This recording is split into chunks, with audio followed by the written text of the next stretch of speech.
Hello, NWF Forward fans. We are live tonight for another episode of NWF Forward. I am your host, the Canary Kid, and my co-host, Schmucker Crossen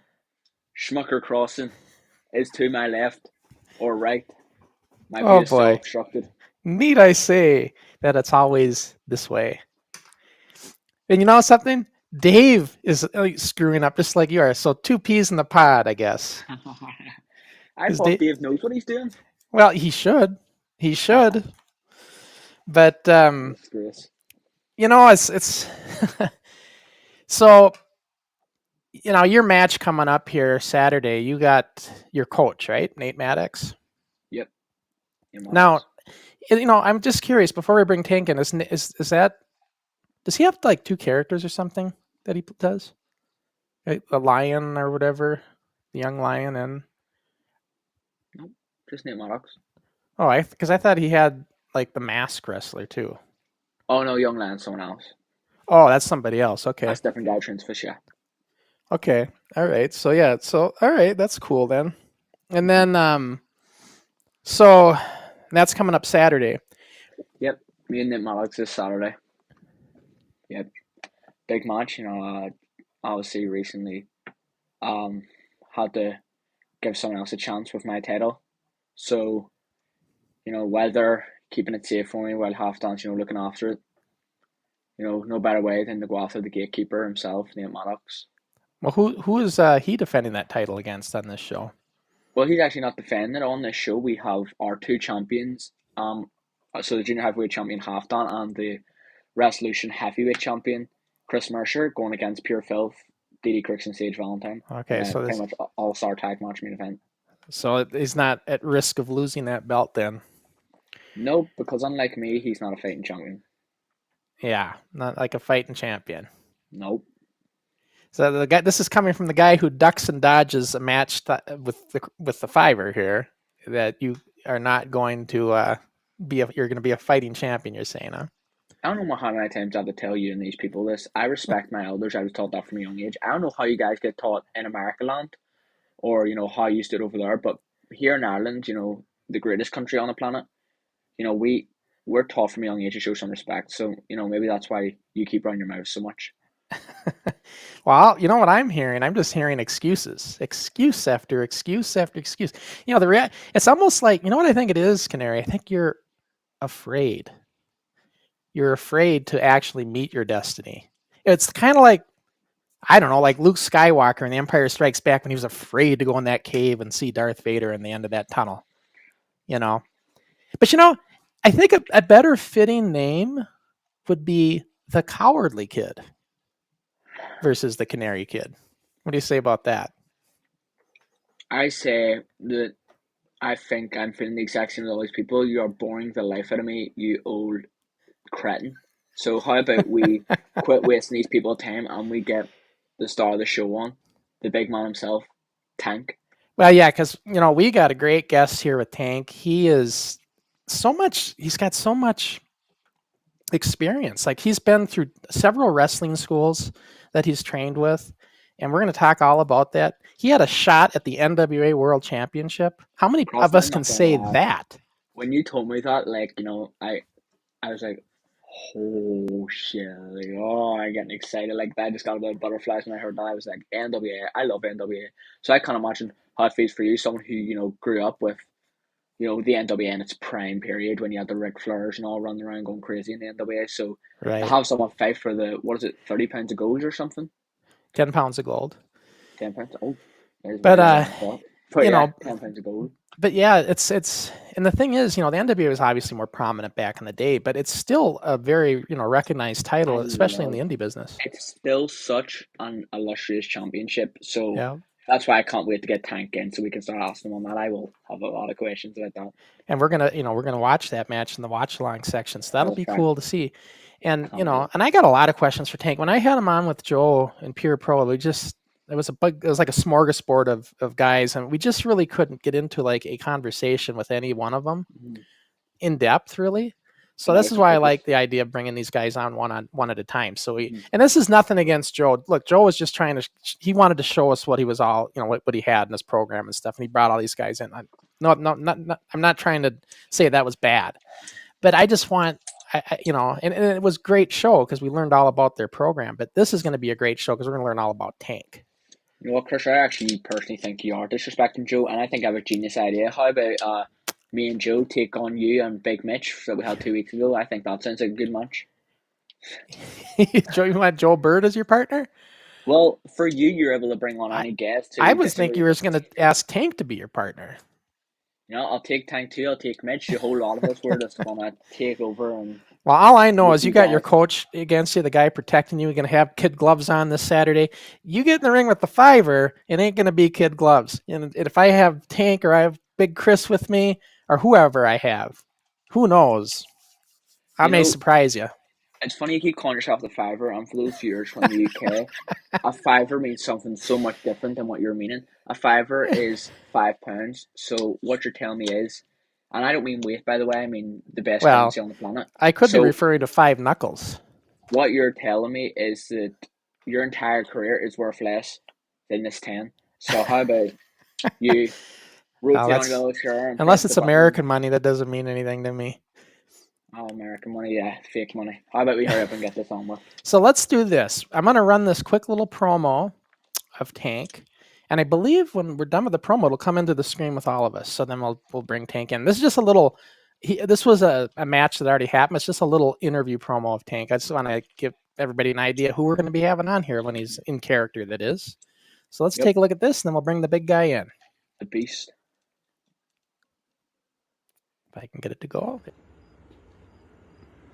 BWC Wrestling fans, Sunday, October 6th, graduation 2024, teacher versus student. The student will surpass his teacher, and that student is me, Tank the Beast Parker, because I dream it, I believe it, and Mike Mars, I give no mercy. And there he is, Tank the Beast Parker. Welcome in, Tank. Thank you. Hey, it's great to have you in, and I'm glad you were able to make it work. We were going back and forth with dates for a while, and you're a busy guy, though, getting booked quite a bit. Oh, yeah. Traveling. Yeah. Well, that's the life. So, and it clearly shows that you're a talented individual if you're getting all these opportunities. And he's got the hat. I need one of those hats. I think I'd suit it really well. And Crossen needs one as well to hide his receding hairline. So, I have to apologize. He's very. I say this every show. He's just so trying to get my record of 5 times on the championship, and he's 1-time champion though. So we gotta give him some credit. Anytime you get a belt. Now, that's a good interesting question. Have you ever had a title, Tank, at all throughout your time in wrestling? Not an official title. I had my. Can you go get it? I had my own personal titles. Okay. I got one from my high school that got made for me, and then I won one in. I used to do Tung Sudo. It's style martial arts. Okay. Ooh, legit. Is that like judo? No, it's different, but it's still a type of martial arts. Okay. Awesome. It's interesting. Yeah. So now, while he's getting the belt for you, and that's your dad, by the way, right? Yep. When did you start wrestling, or when did you start training? When I was it 12 or 13, Dad?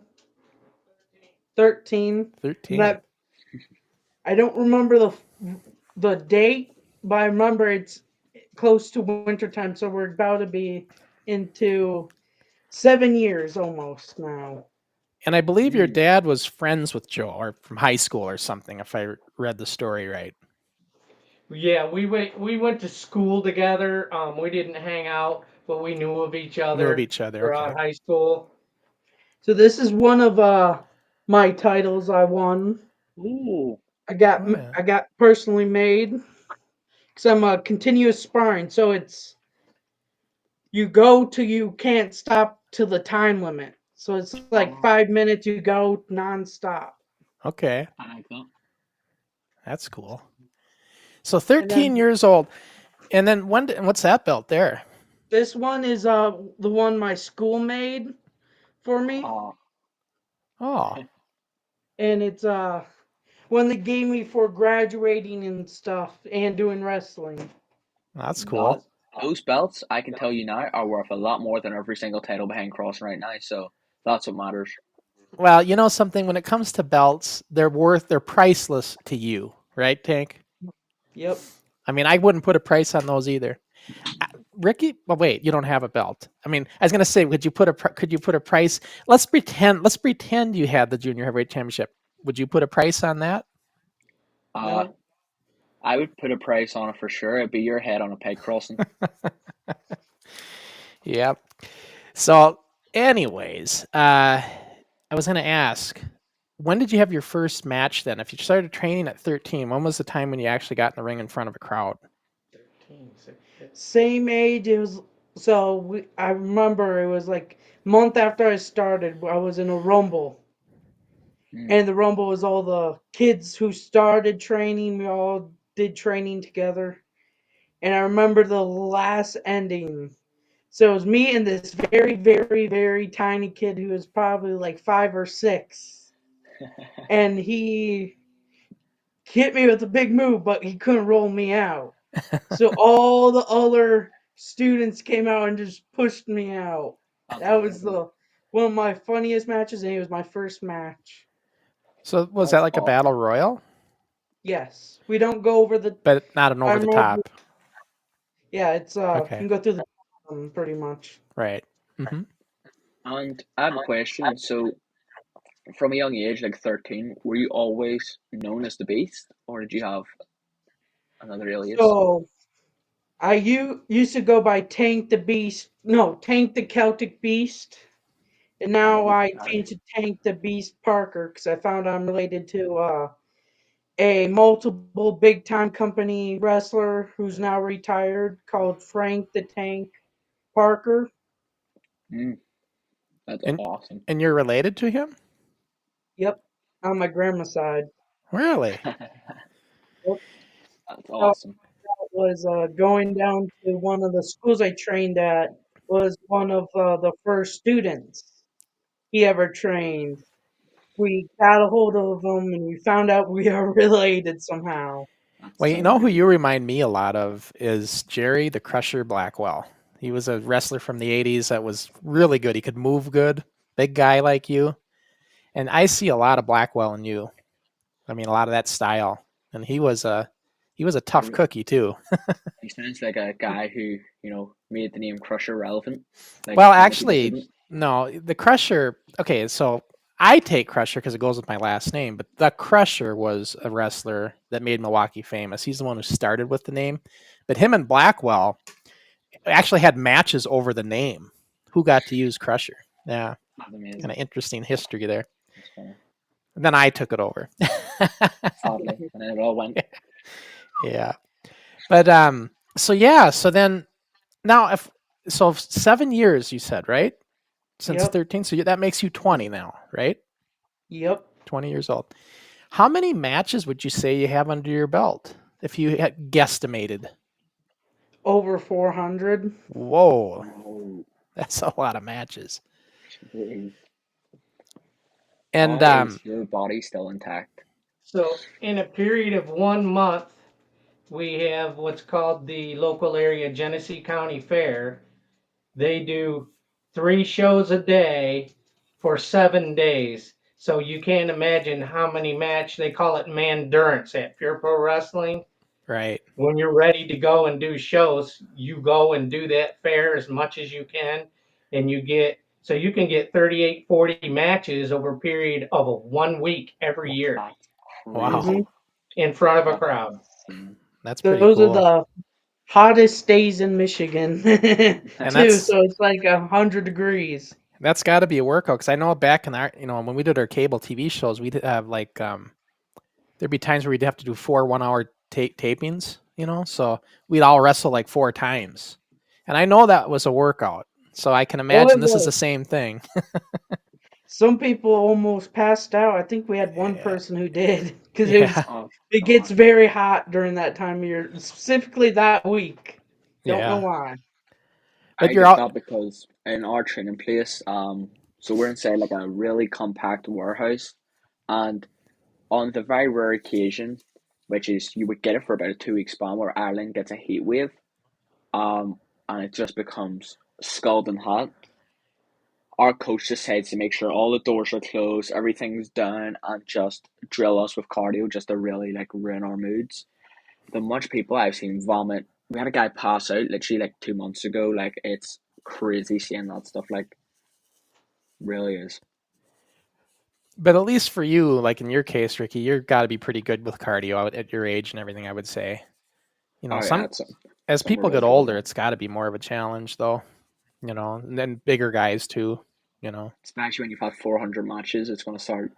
Everything's gonna start wearing on you. That is crazy numbers. Yeah. I look 400. like an old man with a walker in the morning. A wheelchair running around. I got a question, Tank. What was the longest match you ever did? Oh, was it? Which one is it? Between EC3 and the one I had at Boogie School. Close Slice, to both slice of them boogie. were close to an hour because he did a battle royal um, both times. The first one with EC3, they were the first to go on because EC3 was scheduled to fly out to go on Gutfield. Mm-hmm. So he wrestled EC3, and then right after that, they had the battle royal in which Tank was in. Hmm. Wow. And the same thing for Boogie School, there where you seen the promo, they did the battle royal. Hmm. He had enough time to walk out, put his vest and his hat on, and walk back in for a 3 pinfall, 28-minute match. That's So crazy. it was close to an hour because the battle royal was about 20 minutes. Oh yeah, Your hours pretty much my limit. The biggest limit I've gone so far. your Yeah. cardio must be like top notch. Like that is crazy stuff. And when you say boogie, who are you referring to? Boogie Woogie Uh, Man, right? Boogie Man Jimmy Valorant. Yeah. It's Okay. an old wrestler. Oh, okay. Yeah. Is he still in like Tennessee area then? He's in Virginia. Is it West Virginia? It's Virginia. West Virginia. Virginia. Okay. He has a school and a museum. Right. And we'll Oh, see some of that today, I think, in one of your matches, I think is Tell him about Good. 10-foot I ring. think. I've wrestled in 10 foot, 16 foot, and 20 foot ring. Okay. And what did you And start Jimmy training Valiant, in? crazy. I started training in 16. Okay. Okay. And what were the other Definitely do sizes? I know you said 20, but you said 16, 20, and what was that other one? 10. 10. Jimmy Valiant's training ring and show ring is a 10-foot ring because he feels if you can train in a 10-foot ring and get the moves in the middle, that you can wrestle in any ring. Yeah, that's a good It's point. definitely hard. The ropes are very tight. The Oh tightest my. I've ever felt. Well, yeah, it'd be hard to do any kind of series almost in that. You don't have much running space, Oh, you yeah. know. You have to be prepared. When you hit off the ropes, immediately go. Now That's we had crazy. 10-foot rings, but we were kids. Like it was everything was smaller in comparison. Or, bigger. I was bigger because we were smaller, But as a normal guy, I would think that would be hard.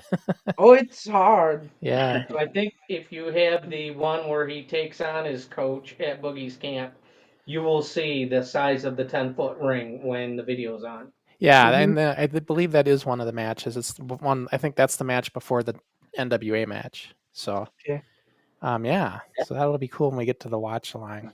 I've been asking a bunch of questions, Ricky. What do you have anything that's you want to get in? Well, obviously I have about 600 questions about NWA, but I'm gonna save that for when the match is on because again I'm just a little fanboy. Um, but one thing I noticed about you is so obviously for those who can see the thumbnail right now, you had your face paint and stuff, and you had a lot Mhm. like green gear, which I'm going to assume was with the Celtic kind of gimmick.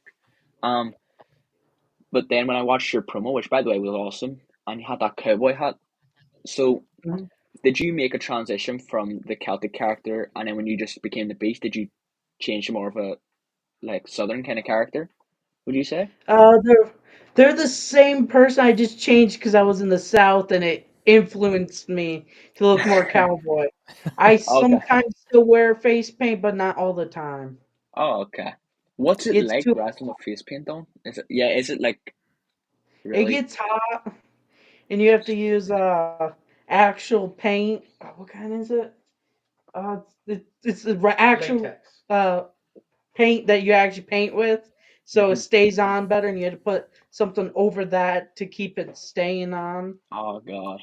Like It gets acrylic, like really hot. acrylic type paint, like you paint Yes, Yeah, plastic it's stuff with. latex paint. Yeah, and it Yeah, acrylic. promotes seeing other people's outfits, so that's why we switched. Yeah, I had Well, that's good. actual makeup on so then you with got to that use old. like paint thinner or whatever to get it off you then, huh? It actually comes off with just hot water. Oh, Yep, really? A lot Okay. of people don't know that. it's That's Wow. awesome.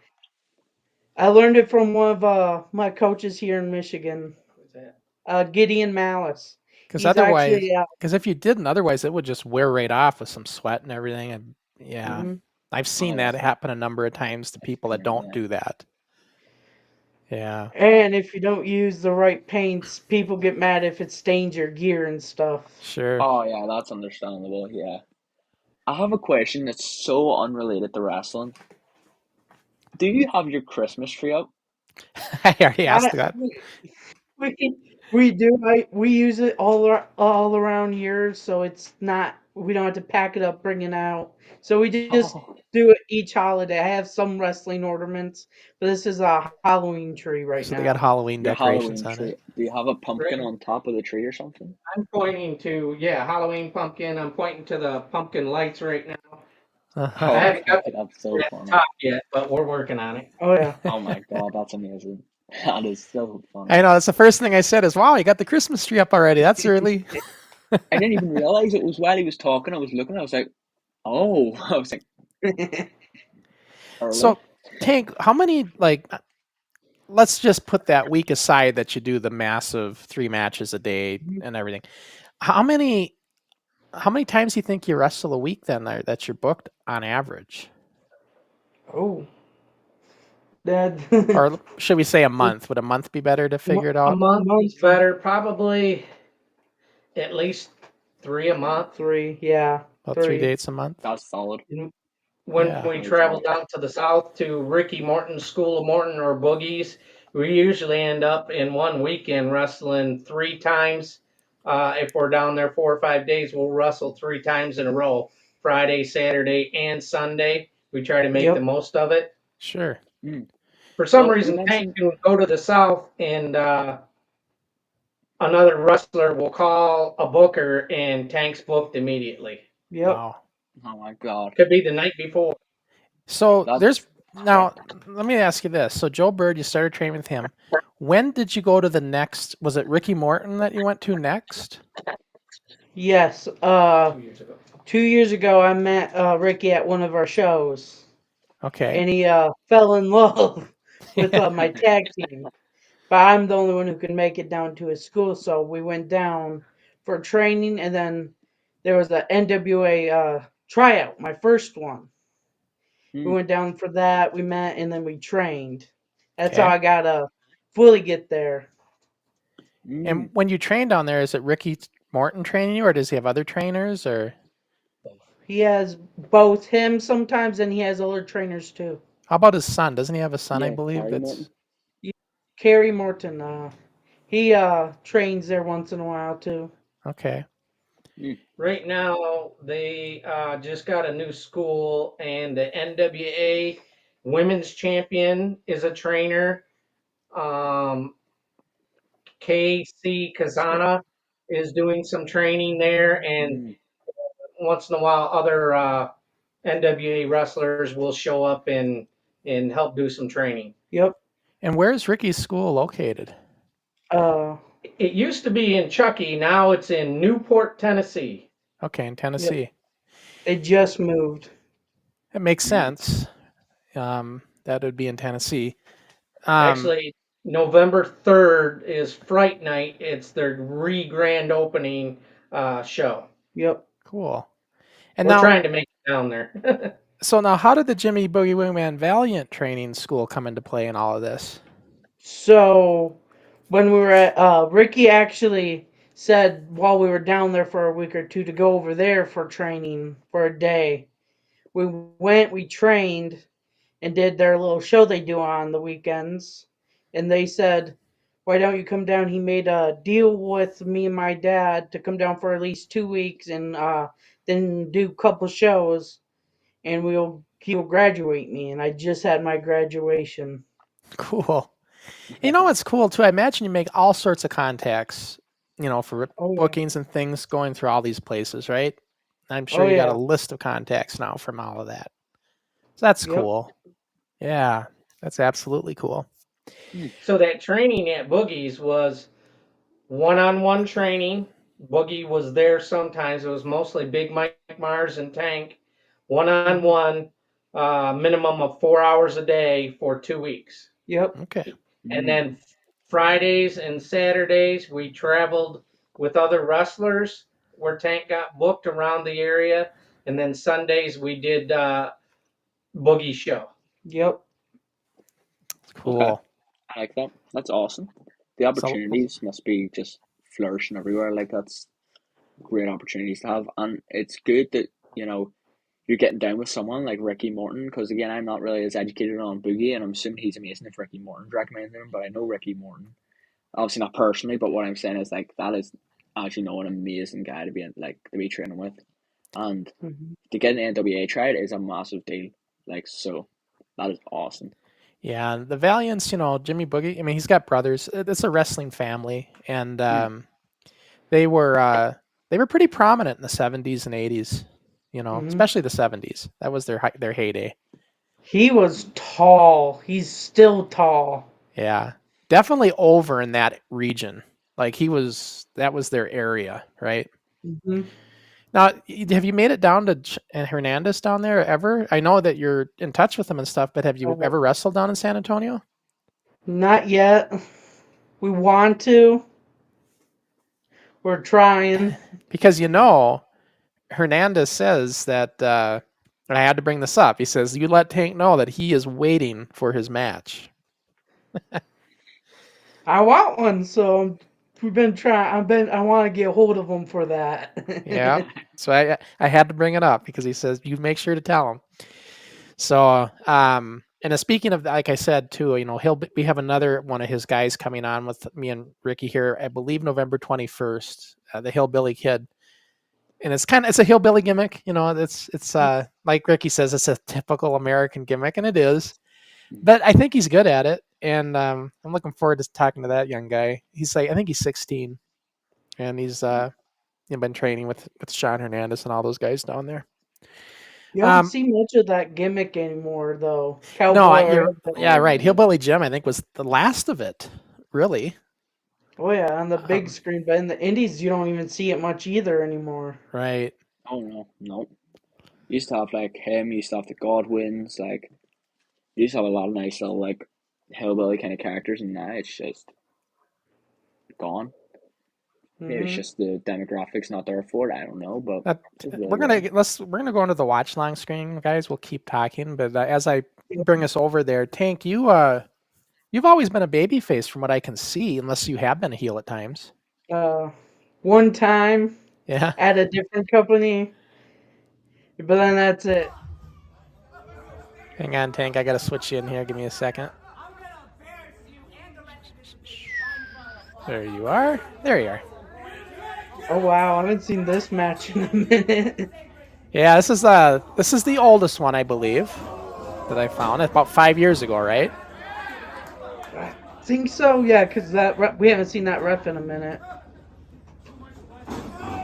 And this is Raleigh, who was on with us when you were on the first time on Forward, right, with Joe?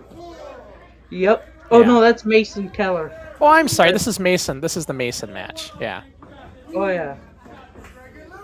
But yeah, Tank, you're gonna run out of breath there, running around that ring there. You gotta. that the one in Bay City? Yeah. Oh. Yeah, I'm definitely more in shape than back then. Still a little bit bigger guy. Yeah. Well, yeah, because you got to figure this is 5 years ago, right? Oh yeah. Now, where is this taking place at? I believe this was at a theater in Bay City, Michigan. Okay. It's a pure pro show, I imagine. Correct. Yep. Trying to Joe- remember all the things that happened in it. You know, I Joe think Joe Nathan- Bird's really the kind of the godfather here in the United States of training you guys young, I think. He's like been doing it the longest. Well, when I looked, Tank said he wanted to wrestle. I did a lot of research and I could not find one place.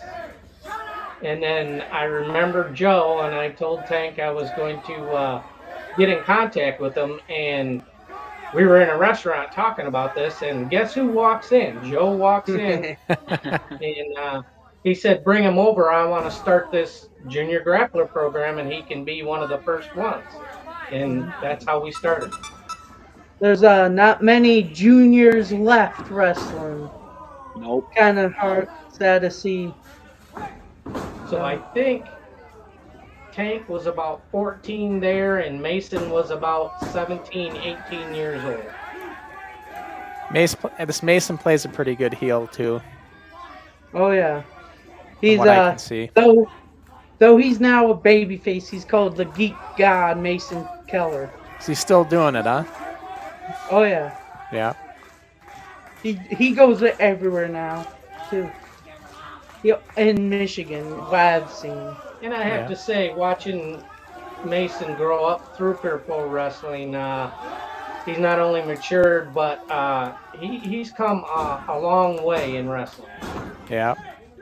I have too, because I'm looking at. Sometimes I'm embarrassed looking back at some of the older stuff. I hear ya. We all feel that way on all our stuff, every one of us, and I hear what you're saying. Yeah, those shorts I haven't seen in a minute. Those are some shorts we got for me. Then now I got a whole new singlet and stuff Yeah. that is more show worthy. Right, like what you had in the promo. Yeah, that one was one we got online, but the one I have now is one of the matches I think it's gonna be in is made by Jimmy Valorant's wife. Oh. He makes gear and The one against when he wrestles his coach, he'd be wearing professional gear. yes, That's pretty cool. much TV quality gear now. He's gonna get a roll. Oh, Now he's arguing with the ref. oh, I think I'm gonna go for my spear. That's good. Yeah, the spear. Spear from the big guy. Oh yeah, it's one of my moves I'm known for Yeah. now. Working on one, Big E. What he used to do, the big ending. I'm working on my own version. Oh wow, this is where I held my belt. So, Now this is about 3 years ago, and this is the one with Raleigh. wow, it's so weird to see me coming out with the belts. I used to come out with them. Now I don't. I learned not to because they're technically you can't defend them. So, and they're that's my Ireland flag boxing pant shorts I had. Yeah. That is pure pro wrestling in Holland, Michigan. Yep, And one of my favorite places. and Raleigh's got quite a story himself. The whole comeback and everything. Yeah, yeah. he's been through a lot. Yeah. And this was I think a big match for him, wasn't it? This particular one. This was one of his comeback matches because Yeah. he's wearing the headgear. Yep, he came back. He's now in Chicago. He moved there he's going to be a preacher, so he's going to be over in Chicago.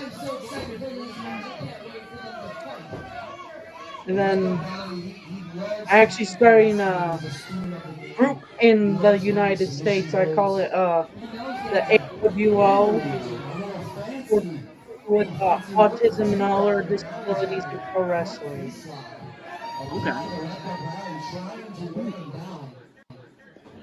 Is that Joe doing the commentating?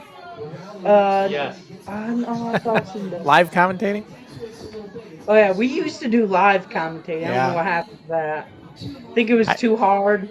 I've He seen does it. it for- I've seen it done. It's for not recording, common but- though. Oh yeah. And can I ask, Tank, are you actually like of Irish descent? Yes. Yeah.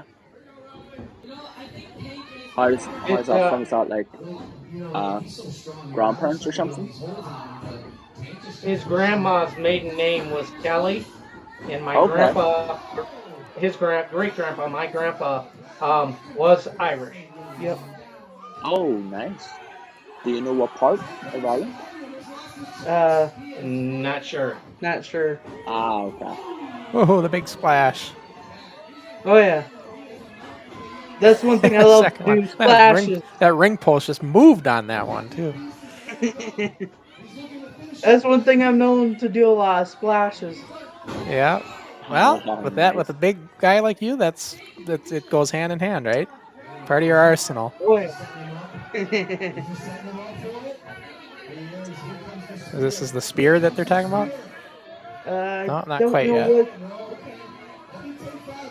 The ref Now, is back. Raleigh's got headgear on, right? Is that what I'm seeing? Yep. Yeah. That's yeah. He's wearing that headgear because this was after he was fighting for his life in the hospital and he had seizures, so it's just a precaution that Sure. he wears headgear. Now, I will say that referee is also a junior grappler. Yep. Oh, Haven't seen him in a no. bit though. We had junior refs and we had one commentator. So you have, do all the guys that go through the junior grapplers, they all take part in reffing as well? Yes, reffing and other stuff too, like backstage help, Yep. grabbing the gear and stuff from people. Do you guys the help with jackets. like putting the ring up and everything too? Yep. Yep.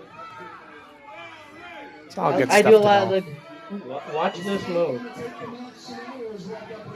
This one's a good one. Oh, Mm. kick the elbow.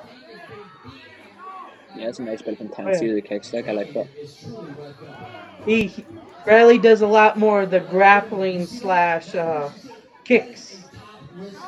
Oh, I I'm more love of that a. style. I do more strikes like Dusty. I do a lot of I call them Dusty jabs. Yeah. That's a nice That's my comparison. normal strike. I like that. You are giving me a bit of a Dusty vibe, like I do see it. I like the kick of the leg as well with that, really grand. A little bit of Vader in you too, I'd say. Bit A lot less of people difficult. say I'm Dusty mixed with Vader. Yeah.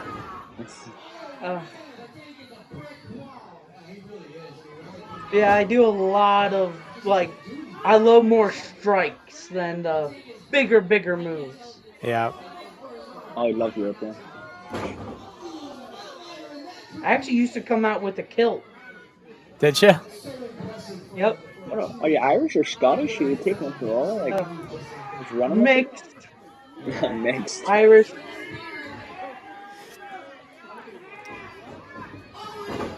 Oh, Yeah. fold. If I was going to come out to my heritage, it would have to be half German, and I don't know how that would go over with my Crusher gimmick.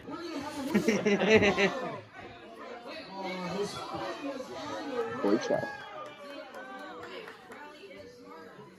You got his foot on the rope. Out. Oh, he's outsmarted you. Oh. Oh, Oh no. Another one. the way you set up for it is very much like Rhino. Yep. I actually our coach has Rhino coming in for seminars. Yeah, I seen that. That is awesome. And I get to work with him. He actually has his own show he's invited me to help out and stuff. That's cool. Rhino's awesome. And letting Raleigh over under the circumstances. Good class move there. Goes straight off. I like it. Oh, this is one of my matches I had. So, isn't he 6'4"? He's 6'3".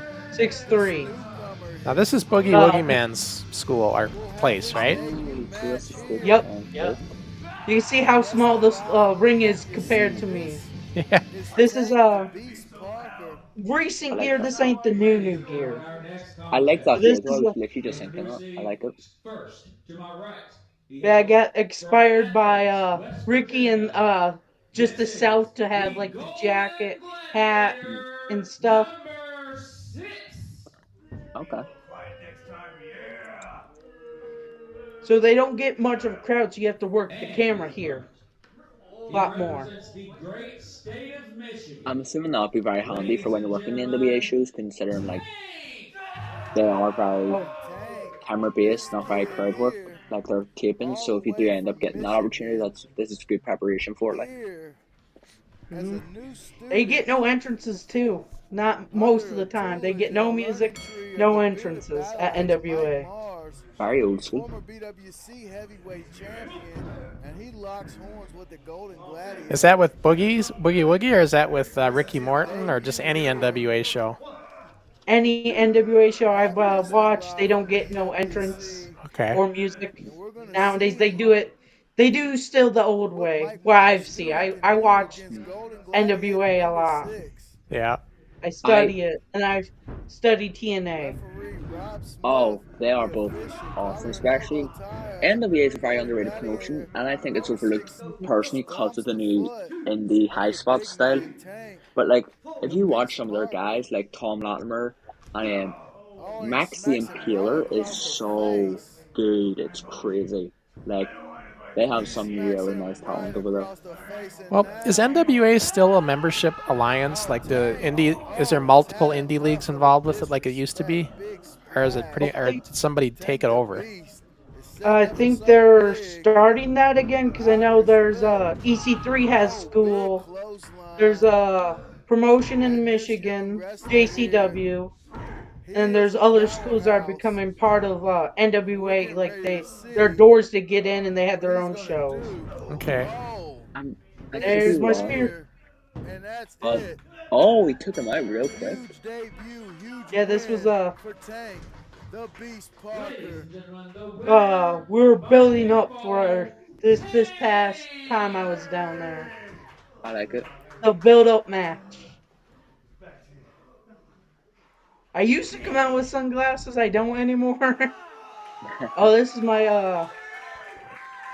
NWA. Wait, which one is this one? NWA tryout right here. Not tryout against EC3. Sorry. This is the match with EC3. This video is a little smaller. I couldn't get it to be big, but we'll still see it though. Oh yeah, it's a fun match. He couldn't get his arms around me. Remember that? That's my favorite part. This is pretty cool to be getting a shot at the title. I mean. Oh yeah. So the story with it was he was like mocking me like, yeah, you're doing good and stuff like that. And I didn't know. And those arm things used to be part of my boots. I used to have my old boots. So they used to go, it's a cover, so it had my logo and stuff. I don't have those boots anymore, so I was like, I have to use them for something. I put them on my wrist and added gloves to make it look like a cowboy's glove.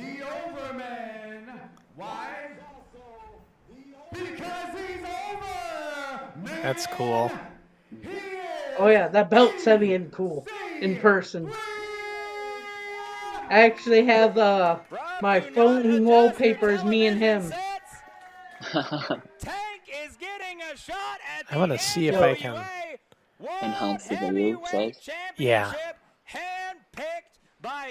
See what I can do here. This a little bit bigger for us. How's that look? Yeah. Oh, that's cool. Oh yeah. How excited are you to see There. Tank get Now, this opportunity?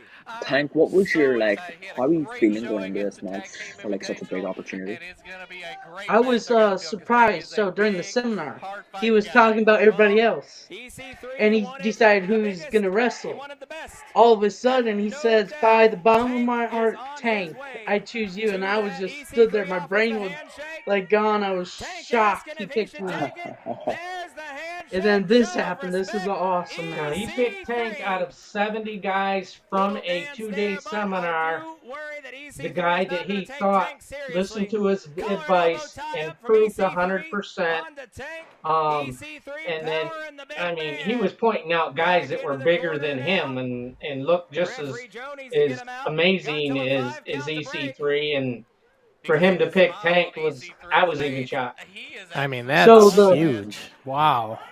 So the Shows really story well. is he's clapping, making fun of me and stuff. Mocking you, yeah.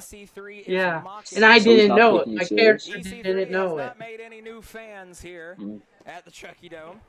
There's another collar. But just to be able to say, hey, I had a shot at the NWA World Title. I mean, you can say that now. That's the best thing. And later you'll see something he don't usually let people do in the match. Right. We'll see that Exactly. coming up.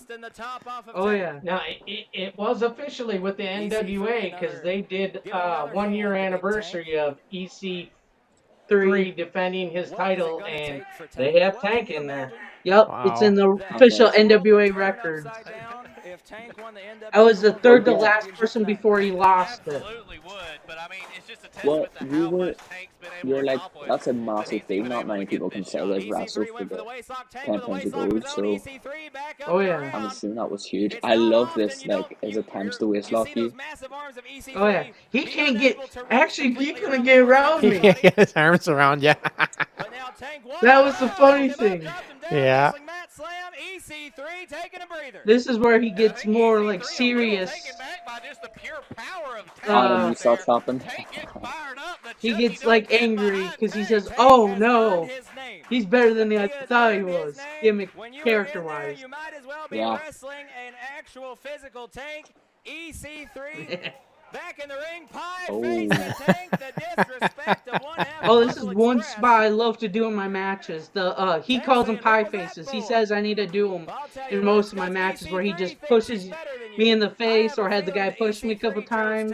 In hopes that this was going to be an easy night and he can head on to Gutfeld's show as quick as he can.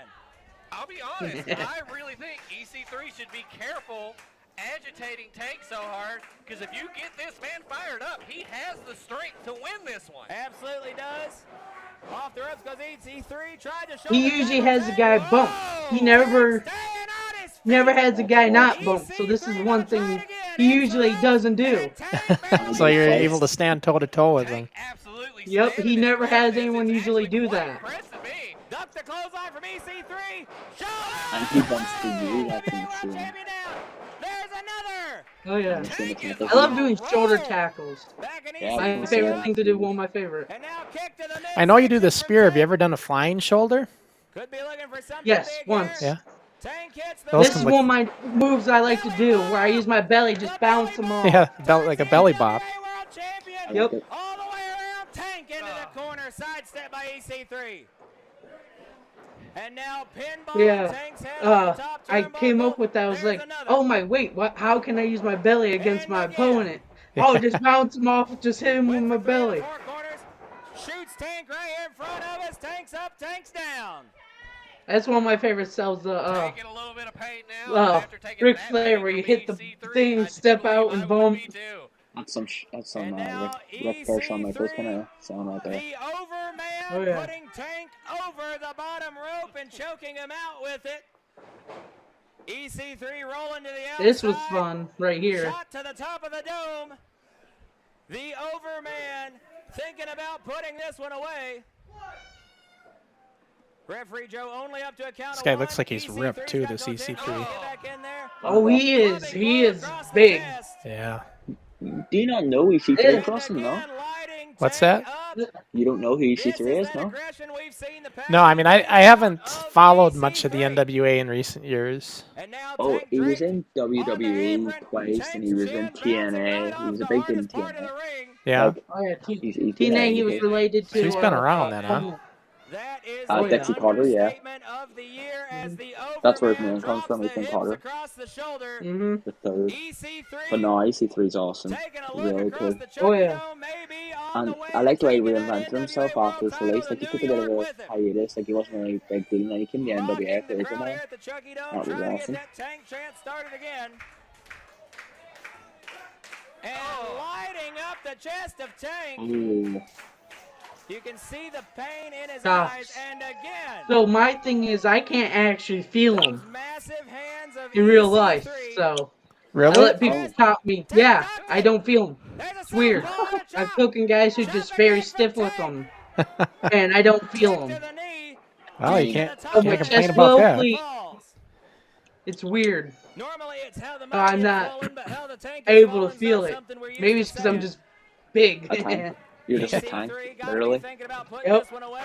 And now stomp to the left leg of Big Tank. You don't see this much Stomp to anymore, the like right the if you can keep the big the man Orton down. what stomps. Randy The best Orton place did. for him. The Yeah. stomps to all the thing. You don't see that much anymore. Alton Where call I- the where I limbs. re- Yeah. I Yeah. mean, it's perfect And I heat. think EC3 It is finally perfect heat. realized how serious he was going to have to take Oh, this this match. It's this like was he right flipped in the middle of the switch and forehead. just started running away Oh, with I it. like Right. that. Well, there's that boot to the Right side there. of I the didn't jaw know it of was Tank. coming. He went, Tank with that I was like, Dunkin' Donuts whoa. look in his eyes. That was a The little wake race up, huh? over.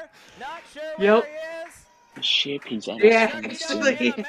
Yeah, It he's was like, the he's one really with ripped. stiff Body kicks. and stature of He was EC3. testing Tank in this They'll need match. a Oh yeah, monitor when we're everything done. was like the stiffest you can go. EC3 Yeah. with a form of a But it was fun. seated chair. Hey, look, Somebody you you get a Nice shot pop. at the NWA title, be as stiff as you want, right? There was the hip Yep. attack across That's the what I'd back of say. You Tank. didn't even body Oh, yeah. slam me. EC3 Yeah. was hoping for an easy night, but he really did choose the biggest. He definitely chose one of the baddest. He chose one of the brightest young stars here at SOM. He chose Tank. Again, that modified camel This is clutch so cool. from the Like, just seeing this, like, the opportunity to wrestle Tank may be EC3 starting to and fade Forward here. the NWA title, like, I know I've said Trying a to lot. keep That's those legs kicking. such a Tank crazy good, crawls up like, to his opportunity. knees. And the title has Tank up such to his history. feet. Mhm. EC3 trying to bring him back Did you down. get much Well, feedback and- after this match from EC3? That's Tank's main goal is to get it In to NWA. wrestle for NWA. EC3 down. Oh, it's a great goal. Back up I love now. NWA. Tank ahead. There's my dusty punches. Oh, Look yeah. out, I think Tank may have some more. There's a shot Oh, to you've the got it. head. You've got that, like, EC3 like, still like, on with a his swagger feet, to it. catches the punch Oh yeah. and lighten him up again. Southpaws to the jaw. A little Wind dusty. up, Tanky. Oh yeah. There's the That's the thing I elbow. do in all my matches now. Or Yeah. when I do a Tank strike, I with just the do a NWA jab. World Heavyweight Championship. Takes Oh. him down. And what's cool, I'm left-handed. And I do believe that Really? So I can do Tank it. believes in himself. I believe he can Yeah, I'm wield this left-handed, title so a in lot his of times hands. it's I think hard he when somebody really says you're believes you're that he can do left-handed. this. Well, EC3 The moves has are got the left-handed. Bulldog. One, I was two, gonna say that out. in one of your matches, I think it was the I first really match we thought saw, we were about to have I a new noticed when champion you were in right the corner, there. you threw the elbow, you Greg threw a Gutfeld left needs arm. to be I was careful. like, EC3 may that's show weird. I up don't know how it is over there without for you that guys, title. but back If here Tank it's can always keep right the arm you hit momentum with, in. left arm you like Oh, sell kick with. the Tank. Tank Yeah. So goes when I up saw for the left arm, I was like, discus. I wonder why. EC3 So that caught probably makes sense now. Yeah, do they still do that where they for work on the center. one side all the Discus time? Like far. usually, like you just said. That's Tank's how I on the remember it mark. too. But maybe it's Here's different now. here's the 1%. I Oh, actually he did. did his. I was the first person to do his own big move to him. I just That's saw how that. close he was to winning that title. Close. This close. Now, did he Yeah. say His hit own me with move. my finisher? Was that? Did he give you like the green light on that? Yep. Yeah. Yep. We went over and then when I went to the back, everybody was like, "You hit his own finisher. You're the first person he let use his own move on him." He wants me to make my own version of it though, too. So Modify Oh, it. you want you to start using the 1%er? yeah, I'm gonna call it the 2%er. I go down with all my body though. I don't go down just to my knees like he did. And that's the That's a he great got match. me with his own move right there and he won. It was close. It was a fun match. Oh, that looked fun. And look at how he's just holding that belt, selling this the whole way. Oh Like my he God, I survived, almost just survived the test. Oh yeah. some great And I'm just championship dead laying matches. there. You On should have heard TV3, the locker Draco, room. So Blake I was Gibson, standing out there filming, and now and in the Tank. back when Tank, Tank hit what the a showing EC3's against one percenter on EC3, ladies and EC3, gentlemen. Don't go I was like, anywhere. "What's More that noise?" Evolutions It was coming your the locker way. room going nuts. Oh yeah. When That's I went awesome. back there, everybody was just clapping like crazy. Oh, that's a moment right there. So yeah, that was cool stuff. Ricky, I know you were amazed with it too. Man. Yeah, it's just insane wrestling EC3. And, I know John, who probably doesn't watch this now, but he'll probably watch it when I tell him, this guy Tank EC3 wrestled. Like, John loves EC3, so he'll be marking out. So that's awesome. Yeah, John McCann is one of their guys in NIPW that is he and Ricky are good friends, and they started at a similar time.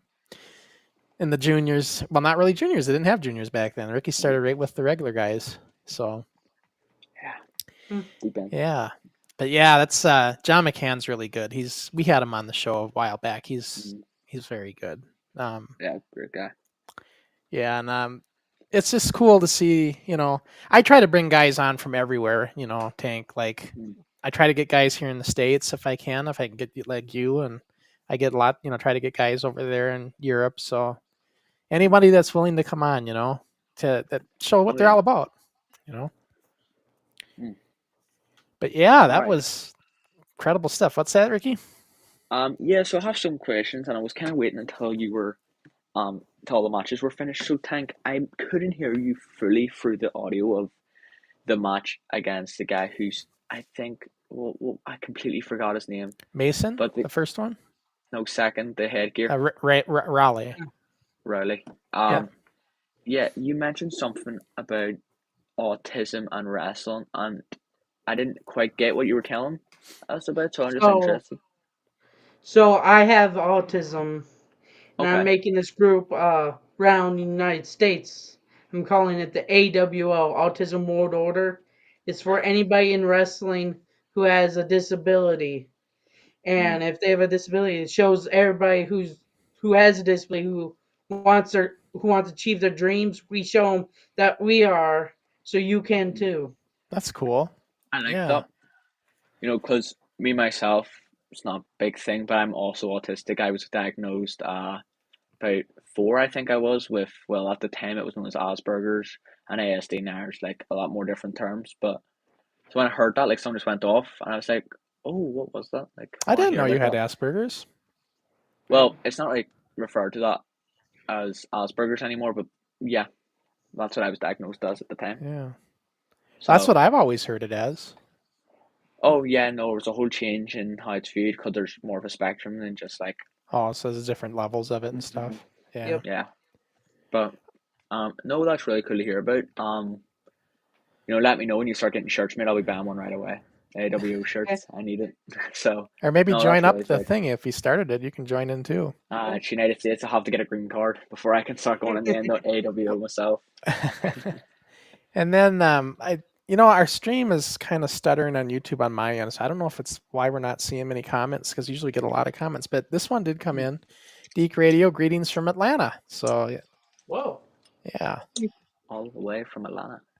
So, but I think I'm getting a spinning wheel on our YouTube, so I think there might be some YouTube issues right now. It's possible. But they'll be able to, if they're not with us live, they'll certainly be able to watch us in replay. That's where we get most of our views anyway. So, yeah. But I noticed that I keep getting a spinning wheel of, where it's frozen on YouTube, on the YouTube side. But even though when I refresh it, it starts playing again. But I'd find this really funny if you're saying all this and there's people watching perfectly fine on YouTube right now. Like, what is this guy talking about? Well, they will be when they watch it in replay. Yeah. It's like, I'm just talking to our live audience. Let's say that. Because usually we'd have lots of comments coming in, but I'm not seeing many because I think there's an issue on YouTube. I just wanted to point that out. But yeah, I mean, gosh, there was so. Where do you see yourself? I know I seen you do an interview, Tank, where you kind of answer this question, but where do you see yourself going in this business? Very far on TV. I want to try NWA first. NWA? Then to TNA, Mm. then maybe AEW, and then WWE. Oh, so Then you're looking to go for them all. if I get a chance, go overseas. Yeah. And where would you Okay. want to go overseas? Ireland. You really want to go there, huh? Yeah, that's one of my dream places to go. And then Well, if you make your way to Ireland, we can have you on a show ASAP. If you can make your way here. Yeah, I'm trying to get over there to visit them next year sometime. Mm. I've never been there either, and I just think I've always wanted to have an excuse to go to Europe. So I just know. to be able to say I've been there, you know. Oh yeah. So No. I'm gonna ask another question, Tank, and I hope you don't mind. It's once again on the topic of autism. Is that 100% with you? I'm good. Perfect. So how what did you find any struggles with when it comes to being a professional wrestler with autism? I actually gave advantage because I'm more creative. I remember more. So when we Oh yeah. go, if you get a chance to go through a match like behind stage, Hmm. uh, you won't remember it all. But when I get in the ring, I remember my stuff and my opponent's stuff too, like the whole thing. It's Oh yeah. weird. It's So, and to help answer that question, it's tremendously helped him uh, in his life because if he were to see you and I'd say, "Hey, go make a friend, go chat with this wrestler," he wouldn't do it. I came up with an idea of baseball cards with Tank on it and all his information, and I would lead him out to the fans. Said, "We gotta, go visit your fans, and you gotta hand these cards out." Mhm. And then I would lead the conversation uh, to get it started. How did you like Tank's match, or how are you liking wrestling? If Tank hasn't wrestled, wait till he wrestles. So we would have a conversation. Well, within a year, it was, "Dad, I don't need you. I can do this all by myself." And he was going out and talking with people on his own. I was just there to take photos with his fans. Yeah. yeah.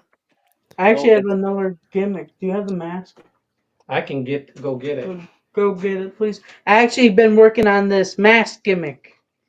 mask gimmick. He's so he's called Big Bite. It's kind of a bigger luchador guy. Okay, big bite. Yep, and he's so our coach has every, I think, once a month Saturday. It's called Friday Night Fights, Okay, and that's where he's. That's similar, but mine's where the green. heck did that come from? This is undisclosed, but yes. Undisclosed.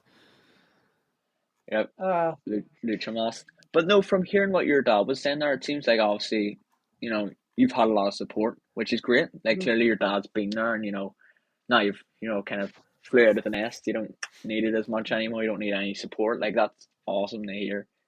Do you have any siblings at all? I Or do, but I don't are, don't get to see him much because they're way older. They're in their Okay. oh, 30s, 40s. are you the only one with autism? They have other disabilities. I don't know if they have autism, but I know they have Okay. other disabilities. Now I know with So autism, there's different kinds of autism. Tank? Is yours the one where like you're very tunnel focused on what you're doing, like articulate with everything? You see it right. That's what He So a diagnosis of autism, he has autism, and there's three levels. There's 1, 2, and 3. 3 is you have autism with violent tendencies toward yourself and others. And he was considered close to a 3, but because he wasn't violent in any way, they diagnosed him with a 2. Now, along with that comes dyslexia, seeing numbers and letters backwards or different sure. orders, Yep. and a thing called dysgraphia, to where if you read him a short paragraph or he reads a short paragraph and you answer 5 questions, he really can't answer the questions. But if you have a picture along with that paragraph, he'll get 100% right. But to answer your question, he can be on his computer on his DS or on his phone and watching TV all on the same subject, and he's just awesome at it. So he can multitask, is what you're telling me. Yep. Yes. This is the masked character, Big Bite. It, You don't it normally talk. looks all right. I So how don't that know came if you've about? noticed how much that mask looks like the Ninja Turtle Raphael. Like, Everybody says I'm like a Ninja Turtle wearing it. I was Or gonna say just the alligator. I green don't know why. and the red, and I was like, it looks like a Ninja Turtle. No, that's I can, awesome. I can really see it too. So he brought that out at a show.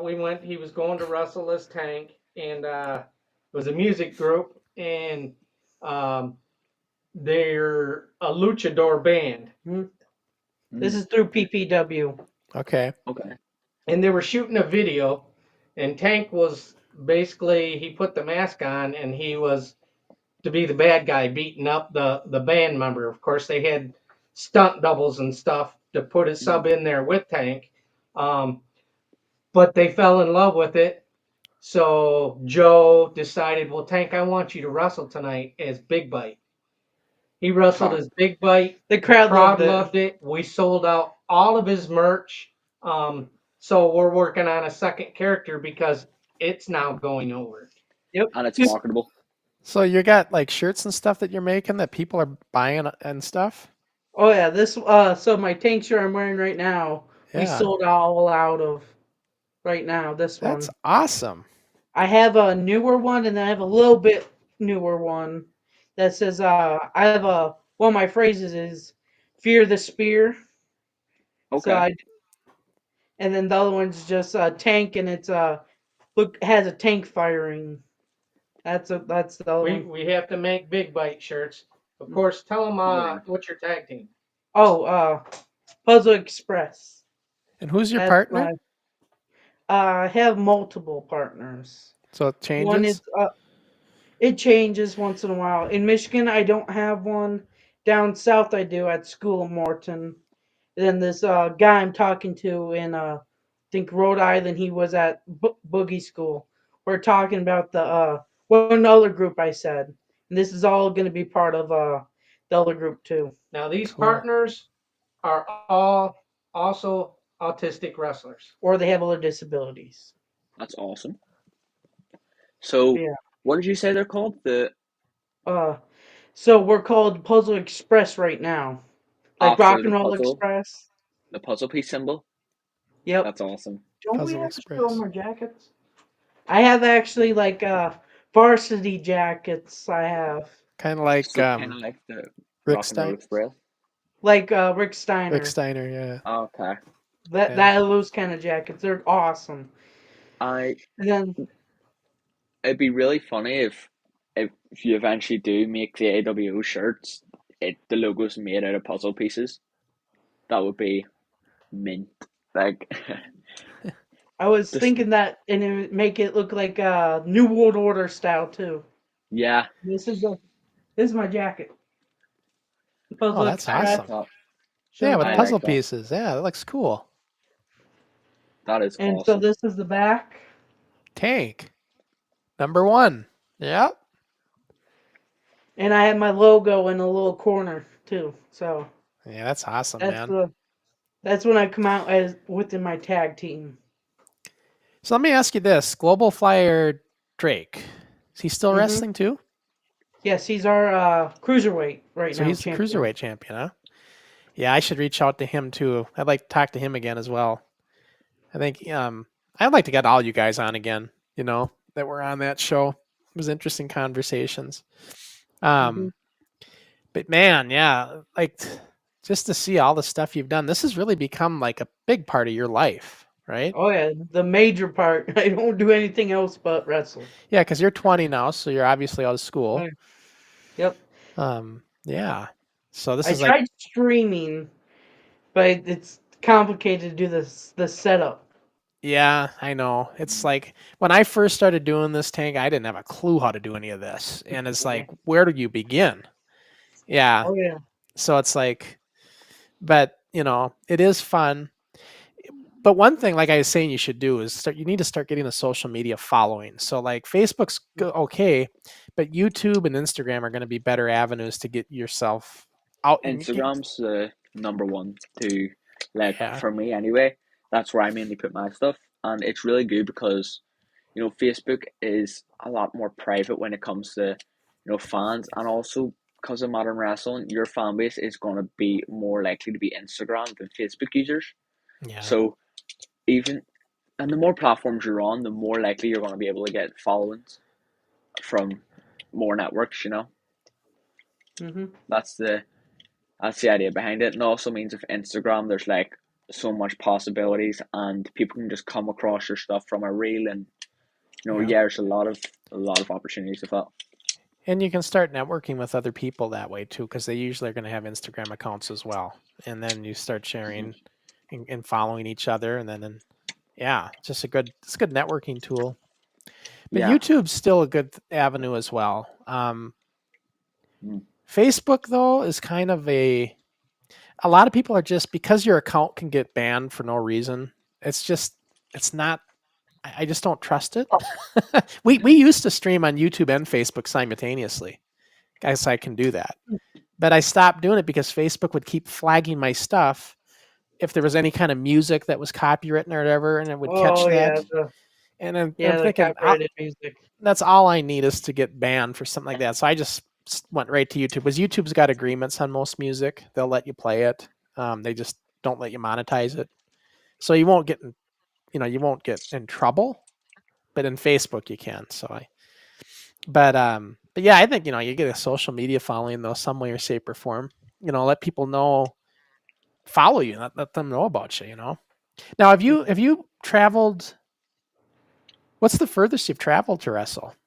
Well, Tennessee and Virginia. We've been to Wisconsin, Ohio. That's about it right now. We do want to go to Hernandez in Texas. There's a guy in California, promoter, that is constantly following Tank. We've had one guy from, was it Africa? Yep, Africa. The mud wrestling, that got popular with the don't remember the name of it, where their ring is pretty much mud and then they have the posts. Yeah. That when it got popular. Yep, they wanted me come, but it's too much for me right now. And then I have one in Florida. I'm trying to remember what other states that have wanted me. Just they're a little too far right now. Sure. Well, what we're trying to do is we're trying to get one of them van motorhomes, the new ones. Mm-hmm. 2-person van motorhome, and we want to just take off in the summer. That way we can take our little dog with us and just go to the south and just wrestle all over. Yeah, just make like a tour of it. Yep. Yes. Yeah. I want to start hitting all these schools, like from Michigan all across. My schools I want to hit is the first one that I want to go to is Hernandez, and then I have not Luchasaurus. What's Congo Kong? Congo Kong school invited me. Yes, he's cool. And then I have Cody Rhodes school. Hernandez talked highly of your dad as well when I talked to him, and when we weren't on the air at first, and said, Tank's got a good dad and everything. He was making a comment of that. So, sounds like that. He's got all the support he needs. All the support he needs from Dad, because I know what it does for his life and his autism. And Grandpa and Grandma, they're in their 80s. They support him. Oh, they like the traveling. They actually travel 10 hours away to watch him wrestle in a 15-minute match. Well, my partner over here, that way, says that his dad was really emotional with Ricky's first match that he's seen. I imagine you feel the same with Tank. Oh, when EC3 announced that, he was crying. That was the proudest moment. Yeah. Awesome. That's awesome. To know out of all those guys, and he picked you. I mean, that's It- good it- stuff. So I was sitting here like listening, and then all of a sudden it became quiet. And the owner of the school with Ricky, there's two owners. Yeah. I asked EC3 it's time to pick. He was just amazing. He shocked me. I was like sitting here like this. I was like, what? He said my name because he was talking up these three other guys that are just muscly. It was really good. And then all of a sudden he said Tank. I'm like, what? Like he didn't talk anything about me, talk about everybody else. And then when he chose me. Okay, let's So- let me deep dive a little bit in your training. Now you've had like 3 prominent training schools like right now so far, right? What Yep. have you picked up uniquely from each one that you can like say I learned this here, I learned this here that you can really identify with?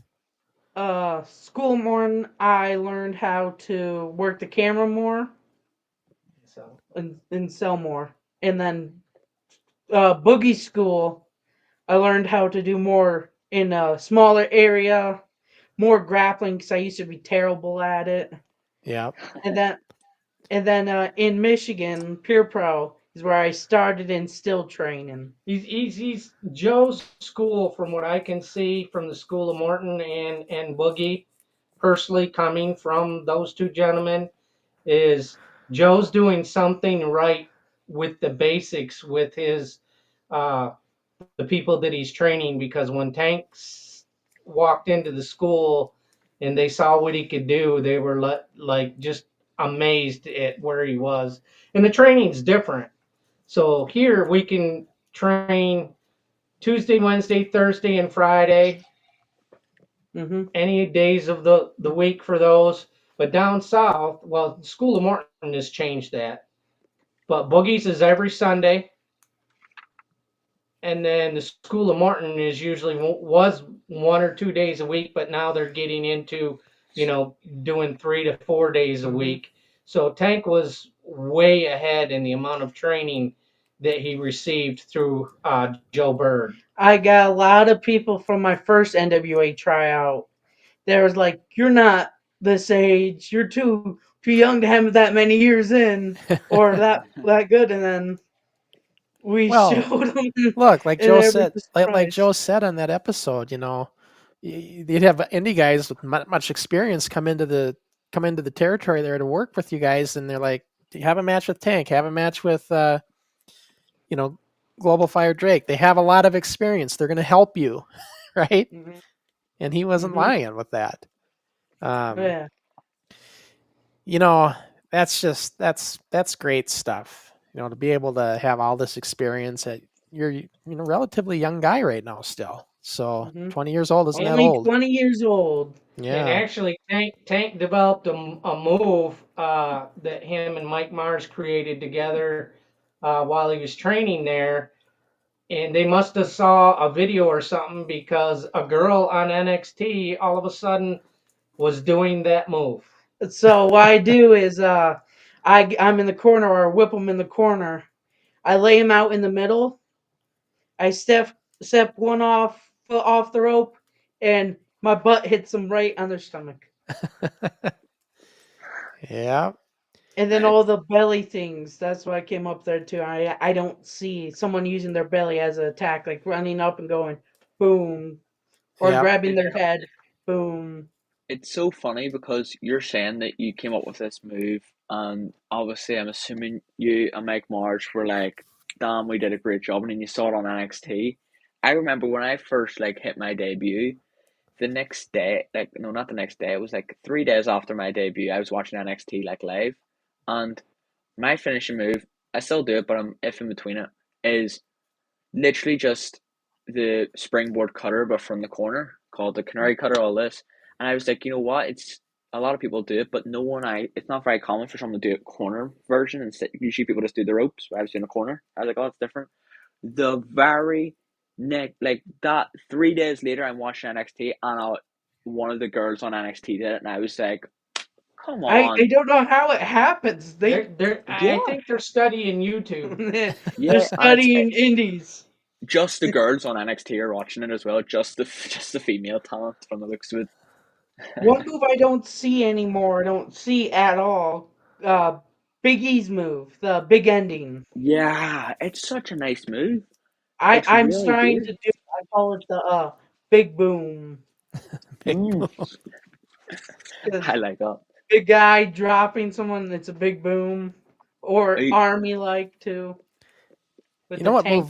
move I don't see anymore, and I think it's because of the injury, but the traditional pile driver. You just don't see that much more.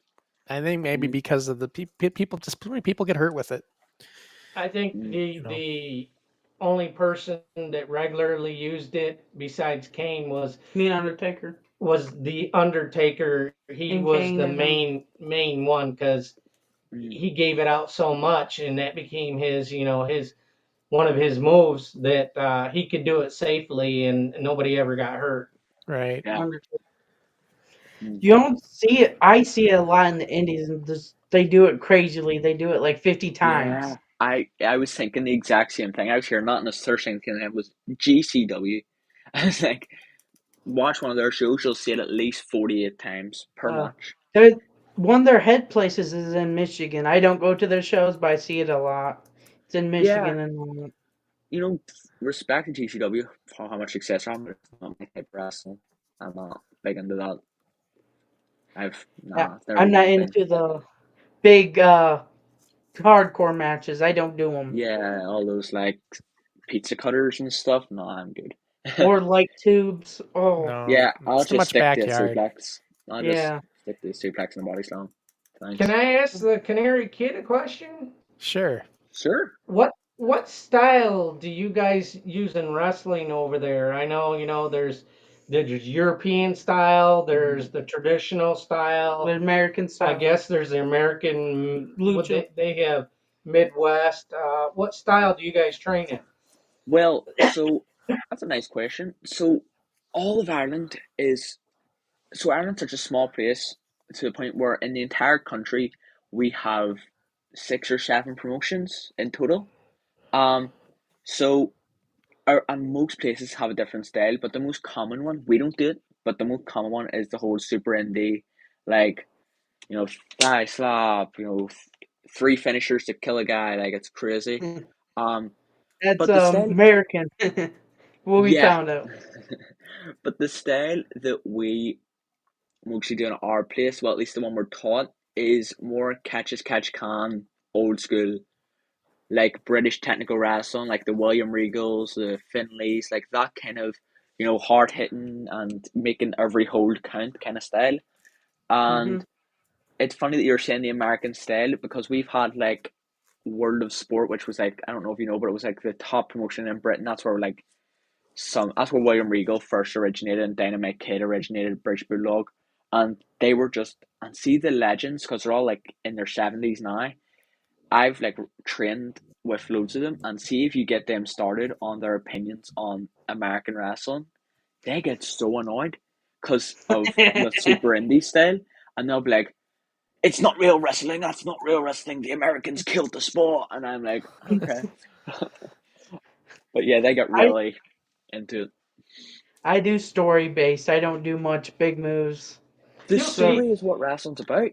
oh yeah, And you got You'll to see work in with the you got to Indies. work we got to work with your style. Like your style is oh a yeah. style, and you get the moves that you do are part of your definition. Hmm. And it's whatever your capabilities are, and that's what you do. You know. I see a lot in the Indies where the guys are out and they're getting. How did Ricky Morton say? They're getting their flippy boo doos and all these, double flips off the top rope, getting as many moves as they can in during a match. And I don't see that as wrestling. I like No, old school. Yeah. yeah, Yeah, I that was a lot of the seminar slash tryout.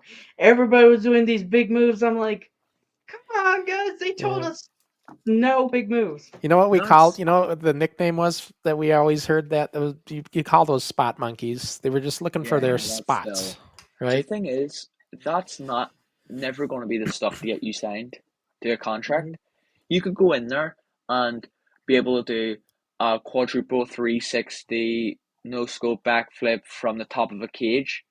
But if you can't make the most out of a wrist lock and do a good couple rolls and do your basics to a perfect level, you're never getting signed for WWE, NWA, TNA. They're not going to sign you because Or even they character work. They need character work. They they can't just need move. characters. Right. It's a television program. Mhm. Television is characters, it's stories, that's what people want to watch. They don't want to watch wrestler A, wrestler B both doing flips, whoopity do. If they want to watch that, they'd wait for the Olympics and watch gymnastics. Mhm. They don't want to see that, and yes, there's a fan base for that, and I fully respect. I respect everyone if that's your type of wrestling, love it.